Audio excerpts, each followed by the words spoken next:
Honda চালাবেন 40 থেকে 60-80-র ভিতরে, 60-80 বাস এতটুকু।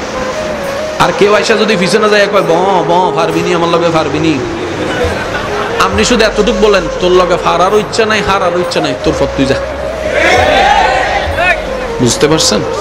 সে আইসা তোলা দিব, তার তোলায় আপনি 120-এ যাইয়া চলাবেন, সামনে একটা বড় বিসি পড়বো, গাড়িটা আইতে যাব, আপনি হারা জীবন ফাসারা হাঁটবেন। এমন ভুল কইরেন না ভাই, মা বাবা চোখের কান্না হয়েন না। কত মা বাবা সন্তান হারিয়ে বুক খালি হয়ে পড়ে আছে, কান্না করতেছে। মা মারা গেছে, সন্তান মারা গেছে, সন্তানের চেহারা বলতে পারেন এমন অনেক মা বাবা আছে।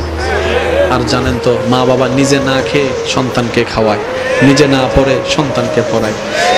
আমি যুবক ভাই যারা আছেন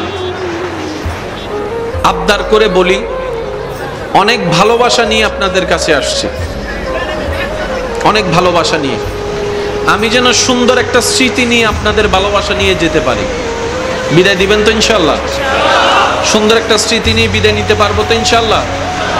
আমি যুবক ভাইদের আওয়াজ চাইবো, দাদা নানা চিল্লাইতে চিল্লাইতে কালা দাড়ি সাদা করে ফেলছে, আর আজকে চিল্লানোর দরকার।